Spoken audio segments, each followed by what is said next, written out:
Hai Zela, aku Kinan. Hai Kinan. Di awal-awal tuh dia kelihatan kayak menjanjikan banget. Aku sampai tahu akses ke m-bankingnya, email, dan sampai aku dikenalin ke keluarganya dia. Setelah berapa Dan lama kenal? baru 1 bulan kenal, langsung dikasih semua akses. Puncak konfliknya itu di 6 bulan pertama. Aku bener-bener naik pitam lihat DM dia di Instagram yang nggak senonoh. Yang kamu temukan dari handphone itu apa? Yang aku temukan di handphone dia itu, jadi nggak apa-apa kan, yang penting dia provider, tanggung jawab sama keluarga. Tapi di luar itu dia tidak respect dengan perasaan kita juga. Banyak banget yang bilang cari orang tuh yang provider, provider, provider, provider. Tapi lupa, mau mencari pasangan itu lihat dari the whole picture. Ketika kalian argue dan berantem, how you solve the problem. Kalian bisa build a friendship in relationship nggak? Kalian bisa saling dengerin satu sama lain nggak? Having fun nggak? And then can you be yourself?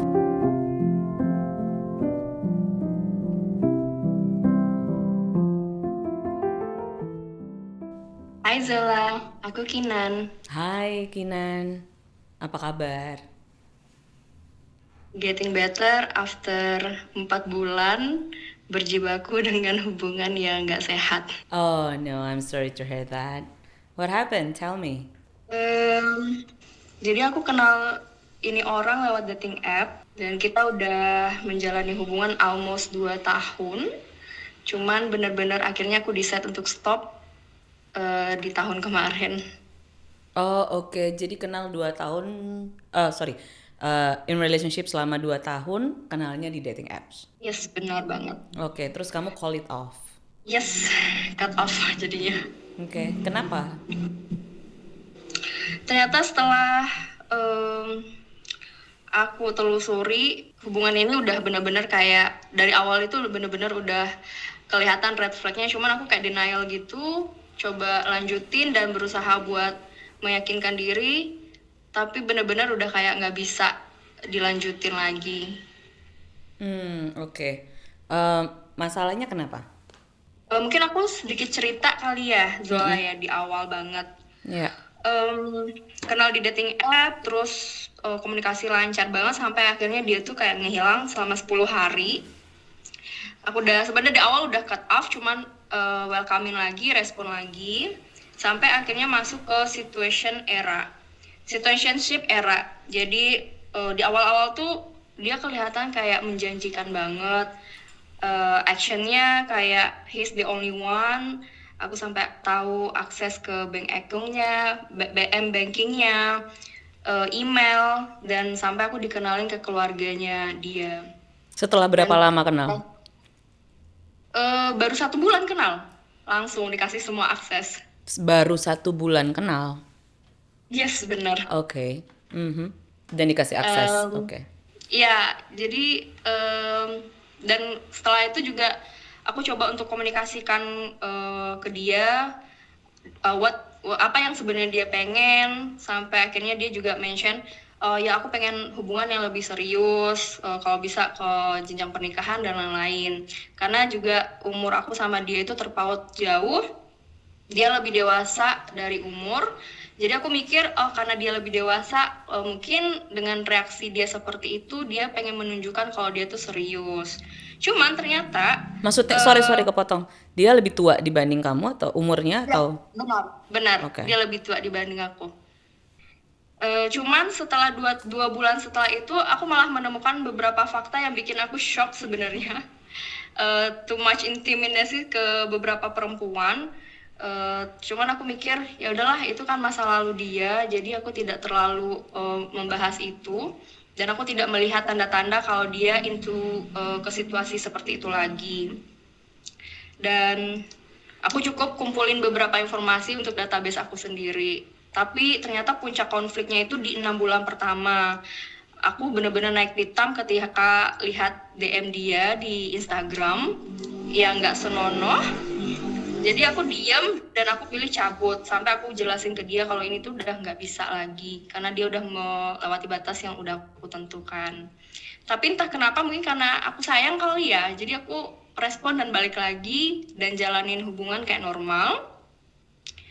Cuman setelah 6 bulan itu jeda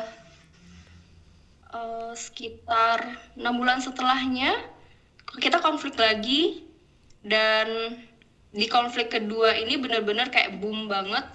Kita nyampurin urusan personal sama usaha. Cuman waktu itu saya mikir harus ada sekat antara personal kita sama usaha. Jadinya pas mau di set untuk balikan lagi, aku bener-bener kayak oke, kalau mau lanjut lagi di usaha, kita bikin hitam di atas putih, dengan maksud ketika kita berantem di kemudian hari, kita nggak nyampurin aduk masalah ini. Cuma ternyata hal ini dijadiin senjata buat dia di pertengkaran kita terakhir. Maksudnya usaha ini gimana? Jadi Kamu ada aku bisnis sama dia bareng. itu relationship juga, dan kita juga jalanin usaha bareng. Setelah berapa lama jalanin usaha bareng? Setelah 4 bulan bareng. Setelah 4 bulan bareng Ya, benar. dan kalian punya bisnis bareng gitu maksudnya. Ya, jadi sebenarnya untuk bisnis itu aku yang punya, cuman dia kayak support dan lain-lain gitu. Support, I mean like ada investment kah? Apa gimana? Ya, benar. Oke. Cuman aku make it clear, aku bilang ya kita bikin hitam di atas putih agar tidak ada hal-hal yang nggak diinginkan di masa depan gitu. Cuman ternyata ini dijadiin senjata buat dia di last konflik kita. Kelar konflik yang pertama, ternyata ada konflik kedua lagi yang benar-benar udah besar banget. Aku mendapati hal yang lebih senonoh lagi di HP dia. Cuman waktu itu aku responnya, aku nggak bisa ngerespon. Biasanya kan aku mencoba untuk komunikasi dengan dia. Cuman yang kemarin aku benar-benar nggak ada respon sama sekali. Aku cuma diam, dan dia juga, I don't know, dia kayak setelah kita komunikasi banyak, dia kayak berpikir aku yang enggak gitu. Jadinya aku nggak respon lagi. Yang Cuma kamu karena kita temukan masih dari ada handphone urusan. yang kamu temukan dari handphone itu apa? Yang aku temukan di handphone dia itu, sebenarnya dari awal aku sudah menemukan itu, too much pornography gitu kan di HP-nya, sama aku menemukan beberapa massage service 18+ gitu. Sebelumnya aku juga udah komunikasi masalah pornografi, tapi entah kenapa dia balik lagi ke sana. Maksudnya Nah, pornografi ini tuh film it's a blue movie ada di handphonenya atau dia yang yes, akses ke melakukan? sana, Kenapa? akses ke sana. Oke. Akses ke sana. Mhm. Dan padahal kan itu sebenarnya udah dikomunikasikan sejak awal. Cuman entah kenapa di jeda kita sempat LDR juga, di jeda LDR dia melakukan itu lagi gitu, baru lagi, dan aku menemukan pesan yang menurut aku udah di luar batas gitu. Pesannya Jadi itu seperti apa? dia menghubungi salah satu servis 18++. Oke. Mhm. Jadi menurut aku ini nggak make sense sih sebenarnya. Karena kan kita juga udah komunikasiin sejak awal mengenai pornografi dan lain-lain gitu. Cuman entah kenapa dia melakukan itu lagi. Mhm. Jadi aku benar-benar nggak ada reaksi apapun sama dia. Aku cuma diem. Tapi karena kan kita ada bisnis bareng, aku kontak dia cuma masalah bisnis aja. Nah, Halo? ya, sorry, aku agak Mhm. masih emosional kalau bercerita. Oke. Take your time.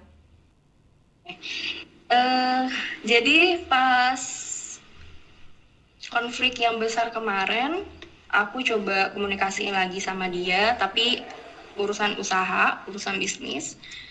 Dan dia juga nggak follow apa-apa mengenai kenapa aku diem, kenapa aku pergi gitu. Dia nggak follow up itu. Dia Dan tahu kalau ketika kamu tahu. tahu, aku Oh, bilang sama dia. oke. Dan Aku dia sempat jujur. tanya, ini maksudmu apa? Tapi dia cuma bilang, dia mengelak, apa sih maksudnya, nggak ada apa-apa. Coba kamu cek lagi HP-nya. Dan aku tanya maksudnya apa ini. Tapi dia akhirnya cuma minta maaf, sorry, udah selesai. Cuman setelah aku pelajari, dia cuma minta maaf karena dia udah ketahuan kalau dia salah, bukan merasa yang dia tuh salah gitu. Okay, there's no acknowledgement. Okay, terus? Em, Akhirnya kita bahas usaha, aku bilang ini gimana usahanya, mau dilanjutin atau tidak, tapi nggak kelar-kelar, dan akhirnya dia sempat mengeluarkan kata-kata yang tidak enak didengar dan sampai ngancam.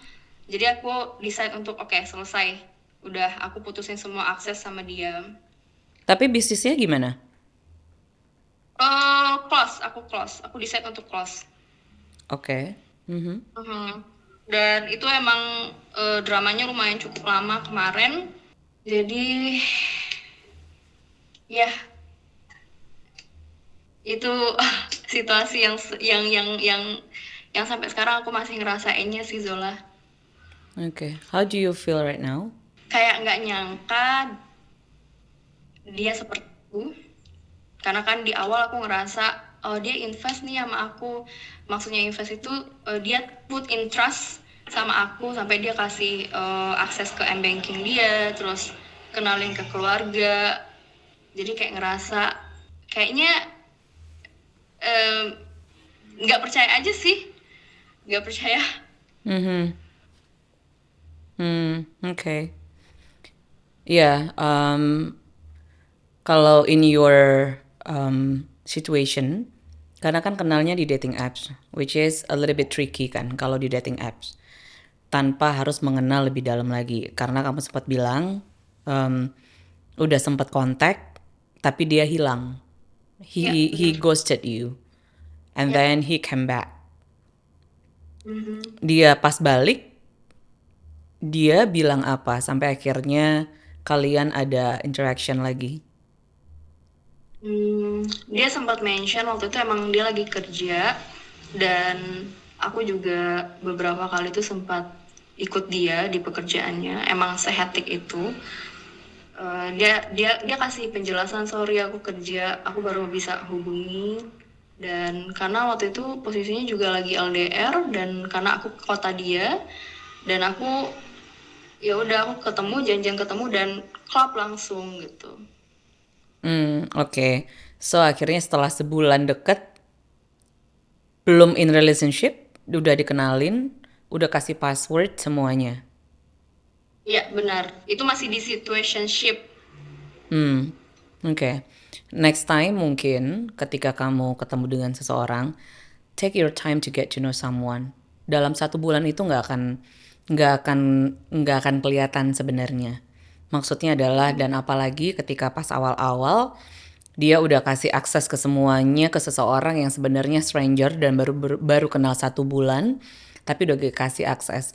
Dan next time ketika ada ketemu dengan orang yang seperti itu, belum jadi relationship, baru sih relationship, ngasih akses semua password dan lain-lainnya, take that as a note.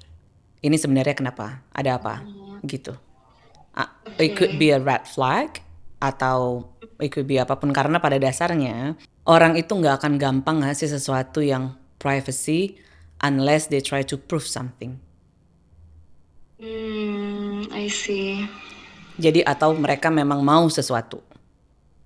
Nggak akan gampang gitu. Pasti ada sesuatu di balik itu. Karena balik lagi ke kamu aja. Kalau kamu biasanya baru kenal sama seorang, kamu akan kasih semua akses password dan lain-lainnya nggak? Enggak sih. Means they trying to prove something that I'm clean. Terus juga he want something from you.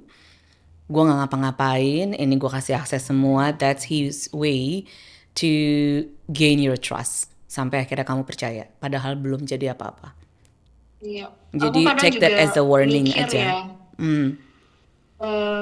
karena kan umurnya jauh di atas aku, terus dengan mungkin dia juga punya purpose lain gitu dengan memperkenalkan aku ke keluarganya. Ya tahu kan tipikal orang Indonesia kayak oh udah cukup umur kenapa belum nikah gitu, atau cuman dia karena bukan dia yang emang pengen nikah, tapi dia cuma pengen nunjukin ke keluarganya gue udah punya calon nih buat dinikahin gitu. Karena aku lihat dia ada konsisten untuk mempertanggungjawabkan apa yang sudah dia lakukan.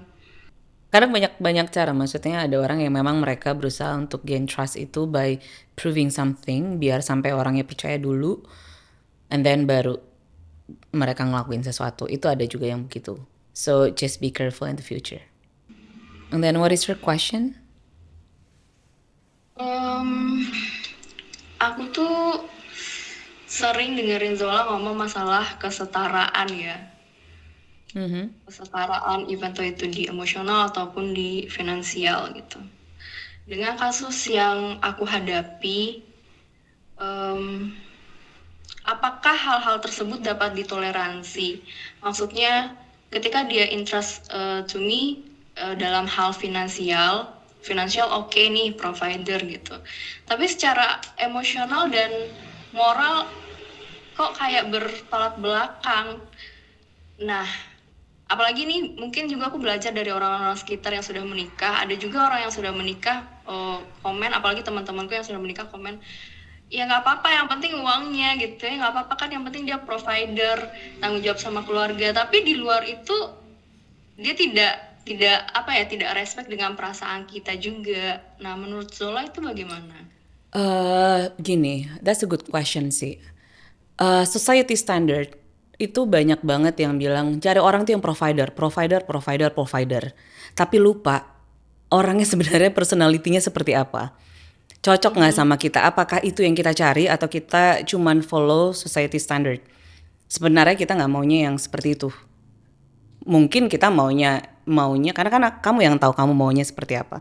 Apakah kamu lebih fokus ke nyari provider aja tanpa melihat keseluruhannya? Kadang banyak juga yang begitu. Mereka cuma terlalu fokus ke gue mencari yang provider. Then what kalau provider? Tapi kalau misalnya ternyata as a, personalitinya yang kayak tadi, contohnya kamu experience itu, terus nggak sesuai dengan yang kamu mau, it's just provider but so disrespectful, bohong, selingkuh, terus nggak respect kamu, nggak value kamu. Jadi mesti dilihat dari ke the whole aspect, nggak hanya dalam hal provider aja gitu. Mencari pasangan yang memang cuman mau untuk provider tanpa ada sesuatu yang memang kamu butuhkan dalam relationship itu akan susah. Apakah memang kamu mencari seseorang yang bisa provide kamu?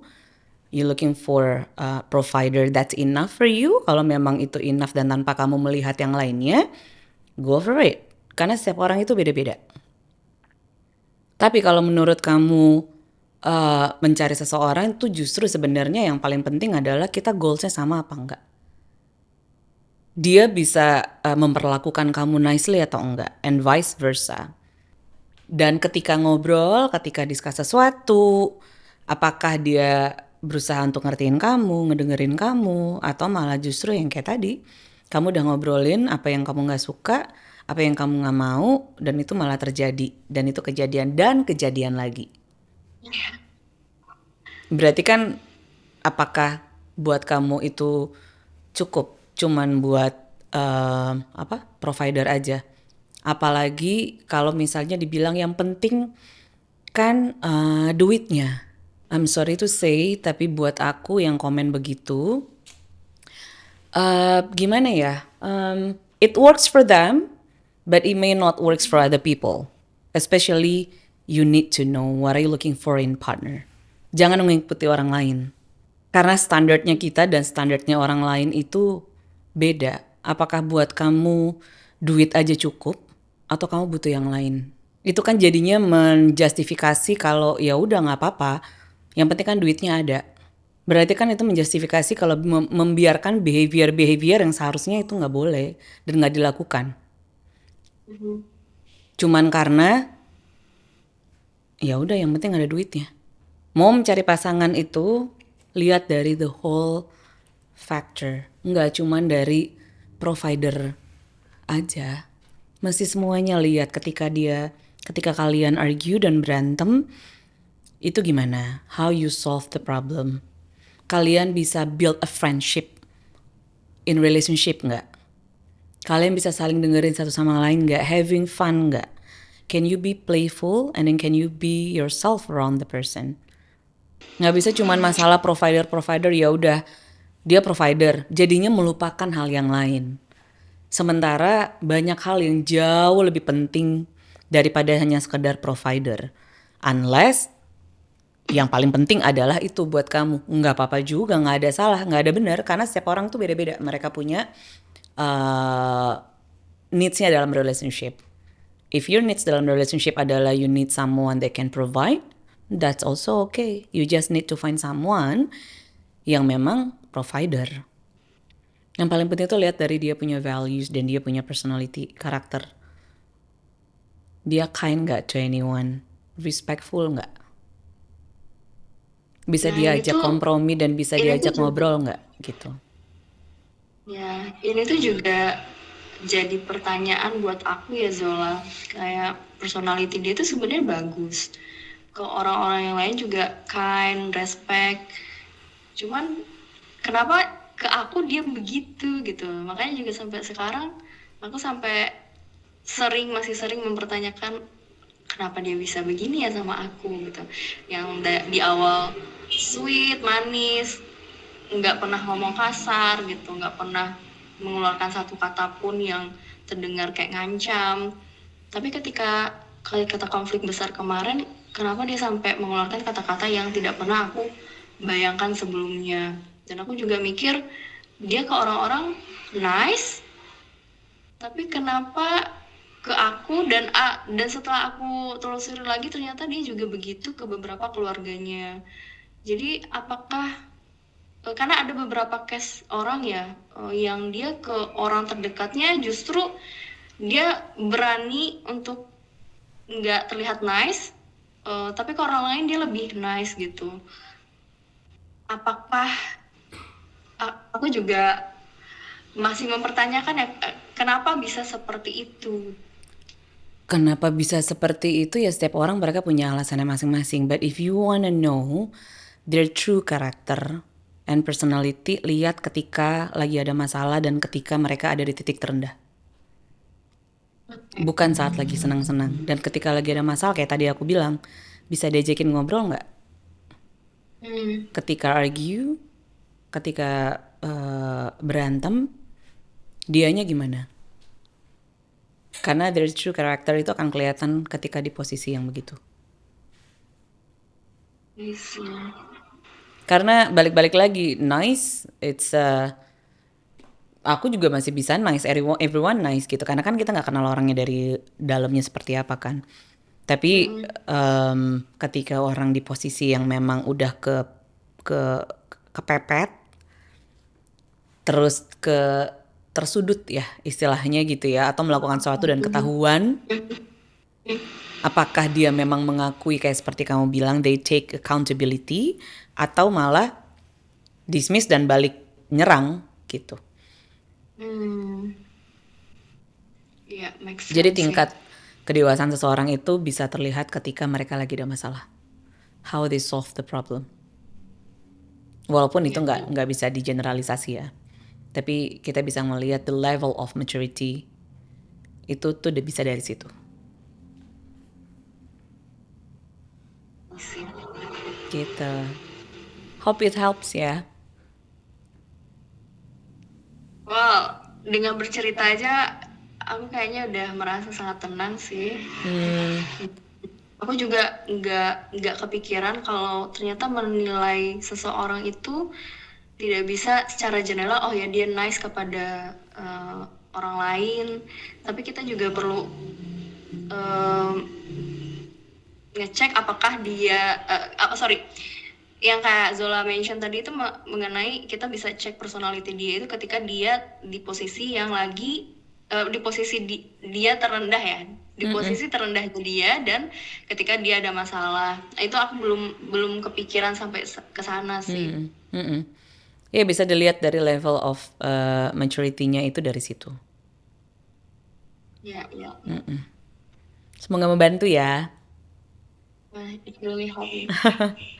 Thank you. Happy weekend. Thank you, Zola. Bye.